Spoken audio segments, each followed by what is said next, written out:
Home rule league आंदोलन। इस आंदोलन की पृष्ठभूमि, तिलक का योगदान, एनी बेसेंट की भूमिका, इस आंदोलन के क्या उद्देश्य थे, होम रूल आंदोलन किस तरह चला और इस आंदोलन का दमन अंग्रेजों के द्वारा कैसे किया गया, लेकिन इस आंदोलन के क्या क्या प्रभाव जो थे वो आगे जाकर के भारतीय स्वतंत्रता आंदोलन पर देखने को मिलते हैं। आज उसकी हम चर्चा करेंगे कि सूरत की फूट के बाद ब्रिटिश सरकार ने कांग्रेस से निष्कासित उग्रवादी नेताओं के खिलाफ अपना दमन चक्र शुरू कर दिया था। फलस्वरूप तिलक को 6 वर्ष की सजा देकर मांडले जेल में बंद कर दिया गया। लाजपत राय और विपिन चंद्र पाल विदेश चले गए और अरविंद घोष पांडिचेरी में बस गए। अतः 1910 से 1913 के वर्षों में उग्रवादी नेताओं की अनुपस्थिति में राष्ट्रवादियों की गतिविधियां शिथिल पड़ गई। इसका एक अन्य कारण सरकार की दमन नीति भी था। 1914 ईस्वी में से लेकर के 6 वर्षों आगे के 6 वर्षों को अलग करके हम देखें कि लोकमान्य तिलक पुनः वापस आए। उनकी वापसी के साथ ही राष्ट्रवादी आंदोलन पुनः सक्रिय हुआ और पूरा जीव इसे माना जाएगा कि राष्ट्रवादी आंदोलन में पुनः प्राण फूंके गए। 1914 में प्रथम विश्व युद्ध छिड़ गया था। तब बहुत से उग्रवादियों के यह विचार काम करने लगा कि स्वराज्य की प्राप्ति के लिए ब्रिटिश सरकार पर दबाव बनाने का यह एक अच्छा अंतर्राष्ट्रीय अवसर प्राप्त हुआ है, किंतु उनका अपना कोई संगठन नहीं था क्योंकि उदारवादियों के दरवाजे उनके लिए बंद हो चुके थे। अतः अपनी गतिविधियों को चलाने के लिए एक संगठन का प्रश्न उनके लिए सर्वाधिक महत्वपूर्ण था। उनके सामने आयरलैंड का उदाहरण था कि इंग्लैंड से थोड़ी दूरी पर स्थित आयरलैंड के लोग भी स्वराज्य अथवा गृह शासन की प्राप्ति के लिए होम रूल लीग के बैनर तले वैधानिक तथा शांतिमय उपायों से आंदोलन चला रहे थे। तथा राष्ट्रवादियों के मन में भी होम रूल लीग बनाने की बात उठी। 8 मई 1915 को जोसेफ की अध्यक्षता में राष्ट्रवादियों का एक सम्मेलन पुणे में हुआ। इस अवसर पर होम रूल लीग की स्थापना का सुझाव दिया। तिलक भी इस प्रकार का संगठन बनाने की बात सोच रहे थे, अतः उन्होंने इस सुझाव को क्रियान्वित करने का अपना मन बना लिया। तिलक का होम रूल लीग की स्थापना 23 और 24 दिसंबर 1915 की पूना, बंबई, मध्य प्रदेश और बरार के राष्ट्रवादी प्रतिनिधियों का एक सम्मेलन आयोजित किया गया, जिसमें तय किया गया कि होम रूल लीग की स्थापना के औचित्य पर विचार करने के लिए एक कमेटी नियुक्त की जाए। तदनुसार 15 सदस्यों की एक कमेटी नियुक्त की गई और 1916 के बेलगांव सम्मेलन में इस कमेटी की रिपोर्ट प्रस्तुत की गई।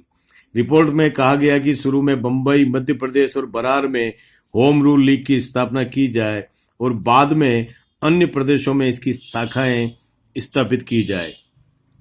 फिर उसके बाद एक Akhil Bharatiya home rule league की स्थापना की जानी चाहिए। कमेटी की सिफारिश पर तत्काल अमल किया गया और 28 अप्रैल को होम रूल लीग की स्थापना कर दी गई। होम रूल लीग की स्थापना की आवश्यकता को समझते हुए तिलक ने मराठा अखबार में लिखा कि सारे देश में होम रूल लीग के लिए जनमत तैयार करने और आंदोलन करने के लिए एक संगठन स्थापित करने का समय सुनिश्चित तौर पर आ गया है। कांग्रेस ऐसी संस्था है जिसके पास उत्तरदायित्व के साथ ऐसा काम करने की शक्ति स्वभावतः सबसे ज्यादा है, लेकिन आमतौर पर यह माना जाता है कि कांग्रेस इतनी भारी भरकम है कि उसके स्वराज्य के लिए योजना तैयार करने के और उसकी व्यावहारिक सफलता के लिए सक्रिय काम करने की आसानी से चलाया नहीं जा सकता। इसीलिए प्रारंभिक कठिन श्रम किसी दूसरे को करना होगा। वस्तुतः इस समय देश में अनेक नेताओं, विशेषकर उग्रवादियों का मानना था कि प्रथम विश्व युद्ध के दौरान स्वराज्य की मांग को लेकर आंदोलन चलाकर ब्रिटिश सरकार की परेशानियों को बढ़ाना उचित कदम नहीं होगा। इस प्रकार के लोगों को उत्तर देते हुए तिलक ने स्पष्ट किया कि जब इस समय ग्रेट ब्रिटेन का पड़ोसी देश आयरलैंड स्वराज्य के लिए आंदोलन चला सकता है, तो हमें भी युद्ध की समाप्ति का इंतजार क्यों करना चाहिए? हमें भी शांतिपूर्ण आंदोलन के द्वारा स्वराज के लिए मांग करनी चाहिए और ब्रिटिश सरकार को चाहिए कि वह संसदीय विधेयक के द्वारा एक समय सीमा निर्धारित कर दे जिसके अंदर भारतीयों को पूर्ण स्वराज दे दिया जाए। लोकमान्य तिलक ने स्वराज का तात्पर्य समझाते हुए कहा कि इसका मतलब ब्रिटिश नौकरशाही की जगह ब्रिटिश साम्राज्य के अंतर्गत भारतीय जनता के प्रति उत्तरदायी शासन है। अपने विचारों के प्रचार प्रसार तथा जनमत तैयार करने की दृष्टि से तिलक ने 1916 के मध्य लगभग समूचे देश का एक भ्रमण किया, दौरा किया। एनी बेसेंट की भूमिका। तिलक की होम रूल लीग की स्थापना के लगभग 6 माह पश्चात श्रीमती एनी बेसेंट ने इंडियन होम रूल लीग नामक एक दूसरी संस्था की स्थापना की। यह आयरिश महिला थी। उसका जन्म 1847 में लंदन में हुआ था। 1889 में वह थियोसॉफिकल सोसाइटी में शामिल हुई थी और 1893 में भारत में बस गई। 1907 में वह थियोसॉफिकल सोसाइटी की अध्यक्षा बनी। वह एक उत्कृष्ट वक्ता थी। उन्होंने एक मजे हुए खिलाड़ी की भांति पूरी तैयारी के साथ भारतीय राजनीति में प्रवेश किया। उन्होंने मद्रास स्टैंडर्ड नामक अंग्रेजी दैनिक को खरीदकर उसका नाम न्यू इंडिया रख दिया और इस पत्र के माध्यम से सरकार और जनता दोनों को जगाने का कार्य करने लगी। देश में थियोसॉफिकल सोसाइटी की जितनी भी शाखाएं थी वे सब होम रूल लीग के कार्यालयों का काम देने लगी। एक विदेशी महिला होते हुए भी एनी बेसेंट भारत की उच्च आध्यात्मिक, नैतिक और गौरवपूर्ण मानवीय परंपराओं से अत्यधिक प्रभावित हुई थी। इसलिए वे यहीं बस गई और इस देश को ही अपनी मातृभूमि समझने लगी। यह एक एनी बेसेंट का ऐसा उदाहरण है कि जिसके परिप्रेक्ष्य में तत्कालीन राष्ट्रीयता की भावना को हम समझ सकते हैं कि किस तरह से एक आयरिश महिला के द्वारा भारत के जो प्राचीन स्वरूप को देख करके, भारत की जो ज्ञान और विज्ञान की जो पराकाष्ठा है उनको देख करके उसके प्रति जो भाव और निष्ठा इस देश के प्रति उसमें जागी थी, उसका प्रतिफलन हम एनी बेसेंट के इस योगदान के रूप में देख सकते हैं। परंतु इस समय भारत भुखमरी, बेकारी, असहायता, परावलंबन, निर्बलता के दौर से गुजर रहा था। अतः एनी बेसेंट ने इस स्थिति को सुधारने का बीड़ा उठाया और भारतीय राजनीति में प्रवेश करने का निश्चय किया। होम रूल लीग की स्थापना उसकी इसी इच्छा का परिणाम थी। इस समय आयरलैंड में आयरिश नेता रेमंड के नेतृत्व में होम रूल लीग की स्थापना हो चुकी थी, जो वैधानिक तथा शांतिमय उपायों से गृह शासन, स्वराज्य जिसे कहा जाता है, प्राप्त करना चाहती थी। एनी बेसेंट को इससे भी प्रेरणा मिली। 1914 में वह इंग्लैंड गई और ब्रिटिश संसद में भारतीयों की मांग का समर्थन करने वाला दल बनाने का प्रयत्न किया, परंतु उसका यह प्रयास असफल रहा।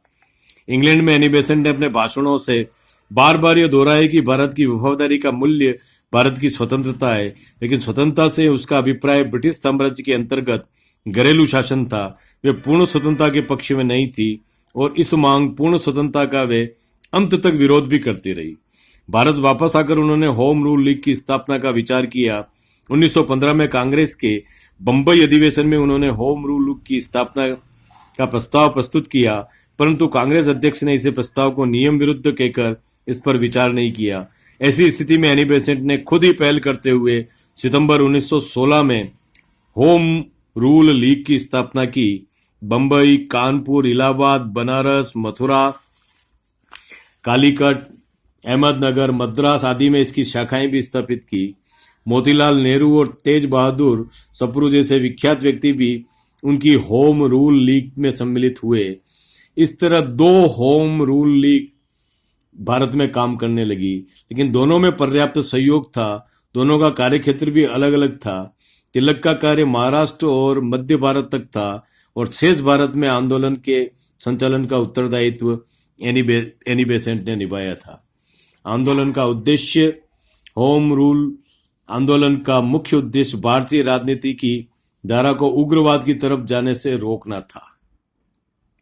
उग्रवाद की तरफ जो धारा चली गई थी, जिसका दमन अंग्रेजों ने प्रारंभ कर दिया था, उसको रोकने का काम इसका माना जाता है।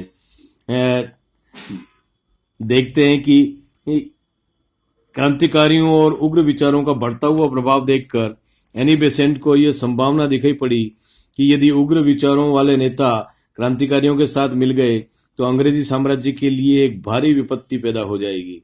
इसलिए उन्होंने एक और कांग्रेस को पुनः दोनों दलों उदारवादियों और उग्रवादियों को मिलाने का प्रयत्न किया। दूसरी ओर एक ऐसा संवैधानिक आंदोलन भी आरंभ किया जिससे क्रांतिकारियों का प्रभाव भारतीय राजनीति में अधिक न पड़े। इस तरह होम रूल लीग आंदोलन का दूसरा मुख्य उद्देश्य स्थानीय संस्थाओं और विधान सभाओं में जनमत तैयार कर निर्वाचित प्रतिनिधियों का स्वशासन स्थापित करना था। होम रूल लीग चाहती थी कि किसी प्रकार ब्रिटिश साम्राज्य के अन्य औपनिवेशिक राज्यों में स्वशासन है, उसी तरह का स्वशासन भारत में भी स्थापित किया जाना चाहिए। एनी बेसेंट का कहना था कि राजनीतिक सुधारों से हमारा उद्देश्य ग्राम पंचायतों से लेकर जिला, नगरपालिका और प्रांतीय विधानसभाओं तक राष्ट्रीय संसद के रूप में स्वशासन की स्थापना है। होम रूल आंदोलन का एक उद्देश्य शिथिल पड़े राष्ट्रीय आंदोलन को पुनः उत्साह उत्पन्न करना था। युद्ध काल के दौरान भारतीय राजनीति शिथिल पड़ गई थी। कांग्रेस के उदारवादी नेता इस समय युद्धरत ब्रिटिश सरकार के लिए कोई नया संकट करना नहीं चाहते थे और राष्ट्रवादियों के पास अपना कोई संगठन नहीं था। अतः भारतीय जनता को निष्प्राण अवस्था से जगाना आवश्यक था। तिलक और एनी बेसेंट ने समय की मांग को पहचानकर होम रूल लीग के माध्यम से आंदोलन शुरू कर भारतीयों को जगाने का प्रयास किया। होम रूल आंदोलन की शुरुआत सर्वप्रथम लोकमान्य तिलक ने की। अप्रैल 1916 में उन्होंने पूना के होम रूल लीग की स्थापना की और इसके तत्वावधान में एक राजनीतिक आंदोलन चलाया। इसके लगभग 6 माह बाद एनी बेसेंट ने मद्रास में इंडियन होम रूल लीग की स्थापना की। दोनों का उद्देश्य एक ही था। अतः लखनऊ अधिवेशन 1916 के बाद दोनों ने ही इस आंदोलन को सम्मिलित रूप से संचालित करने का निश्चय किया। दोनों नेताओं ने सारे देश का भ्रमण किया, इस आंदोलन को सफल बनाने के लिए जनमत जागृत किया। समाचार पत्रों में भी इनके योगदान दिया। इसमें बेसेंट के दैनिक न्यू इंडिया तथा साप्ताहिक कॉमनवेल्थ और तिलक के दैनिक केसरी और साप्ताहिक मराठा ने भारत के लिए स्वशासन का जोरदार प्रचार किया। देश में अनेक प्रमुख नगरों में होम रूल लीग की शाखाएं स्थापित हुई। परिणाम स्वरूप सारे देश में उत्तेजना और आशा का वातावरण उपस्थित होता चला गया और जनता को एक आशा जगी कि निश्चित रूप से इसका कोई परिणाम भारत के पक्ष में आएगा। इस आंदोलन का दमन अंग्रेजों के द्वारा किया गया। यद्यपि होम रूल लीग आंदोलन शांतिपूर्ण और वैधानिक आंदोलन था, परंतु ब्रिटिश नौकरशाहों ने इसे सहन न कर पाए और उन्होंने आरंभ से ही इसके कुचलने का निश्चय कर लिया। 1916 ईस्वी में होम रूल की सभाओं में दिए गए उत्तेजक भाषणों के आधार पर तिलक पर मुकदमा चलाया गया और 1 साल तक नेक चलने के लिए 20,000 रुपए का मुचलका उनके द्वारा लिया गया। तिलक ने अपील करने पर बंबई हाई कोर्ट ने मुचलका रद्द कर दिया। इससे ब्रिटिश नौकरशाही जल्ला उठी। अतः एनी बेसेंट पर प्रहार किया गया। उनके दैनिक पत्र न्यू इंडिया से 2,000 रुपए की जमानत मांगी गई। 28 अगस्त 1916 को यह जमानत जब्त कर ली गई और 10,000 रुपए की नई जमानत मांगी गई। बेसेंट ने बंबई हाई कोर्ट में अपील की जो रद्द कर दी गई। इस पर बेसेंट ने प्रीवी काउंसिल में अपील की, यह अपील भी खारिज कर दी गई। इस तरह बेसेंट ने अपने दोनों पत्रों के प्रेस ही बेच दिए गए। ब्रिटिश सरकार के दमन चक्र के उपरांत भी होम रूल लीग आंदोलन अधिक व्यापक होता चला गया। मेरा मानना है कि इस दमन के कारण इस होम रूल आंदोलन को अधिक लोकप्रियता प्राप्त हुई और एक जनता इस दमन के कारण ही जुड़ पाई। इस समय राष्ट्रवादियों ने अखिल भारतीय राष्ट्रीय कांग्रेस पर भी अपना नियंत्रण स्थापित कर लिया था। इससे ब्रिटिश सरकार और अधिक चिंतित हो उठी और मार्च 1917 को सरकार ने इस गश्ती चिट्ठी भेजकर प्रदेश सरकार को सलाह दी कि वे साम दाम दंड की नीति के द्वारा लोगों को होम रूल आंदोलन से दूर करने का प्रयास करें। इसके साथ ही सरकार ने एनी बेसेंट के बंबई प्रवेश पर रोक लगा दी। इसी प्रकार तिलक और विपिन चंद्र पाल के पंजाब और दिल्ली के प्रवेश पर भी रोक लगा दी गई। इस समय मद्रास सरकार ने एनी बेसेंट और उसके 2 सहयोगी जीएस अंसडेल तथा वीपी वाडिया की नजरबंदी के आदेश भी दिए। कुछ अन्य सहयोगियों को मद्रास से निर्वासित भी किया गया। एनी बेसेंट की नजरबंदी और सरकार की दमनात्मक कार्यवाहियों के विरुद्ध सारे देश में विरोध प्रदर्शन हुए। जनता में जागृति आई। कांग्रेस की ओर से वायसराय के पास प्रतिवाद भेजा गया और कांग्रेसियों ने कांग्रेस के 1917 के अधिवेशन के लिए एनी बेसेंट को अध्यक्ष बनाया। स्पष्ट है कि कांग्रेस पर उदारवादियों का नियंत्रण समाप्त हो चुका था और राष्ट्रवादियों का प्रभाव दिन प्रतिदिन बढ़ता जा रहा था। सरकारी प्रयासों के उपरांत यह आंदोलन सारे देश में फैलता जा रहा था। अनेक उदारवादी नेता भी इस आंदोलन से जुड़ते चले गए। मद्रास के प्रसिद्ध वकील सर सुब्रमण्या अय्यर ने आगे बढ़कर होम रूल लीग का समर्थन किया। इसी प्रकार बंबई और मध्य प्रदेश के अनेक नेता भी आंदोलन में कूद पड़े। इस प्रकार होम रूल लीग की शक्ति बढ़ती चली गई और इससे एक अंग्रेजों के खिलाफ एक जनाधार तैयार हुआ। तिलक ने स्वराज के लिए सत्याग्रह का प्रस्ताव रखा और एनी बेसेंट की रिहाई के लिए भी सत्याग्रह आंदोलन की बात कही। इस तरह मोंटेग्यू की घोषणा का अच्छा परिणाम निकला। कांग्रेस और मुस्लिम लीग के सत्याग्रह स्थापित करने का फैसला किया, लेकिन तिलक ने स्वराज का आंदोलन जारी रखा। 8 जुलाई 1918 को मोंटेग्यू चेम्सफोर्ड रिपोर्ट प्रकाशित हुई।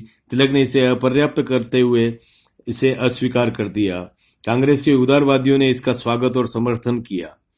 इस तरह मॉन्टेग्यू घोषणा के बाद एनी बेसेंट ने अपना होम रूल आंदोलन समाप्त कर दिया। 1917 में उन्होंने अहिंसात्मक प्रतिरोध आंदोलन का भी विरोध किया।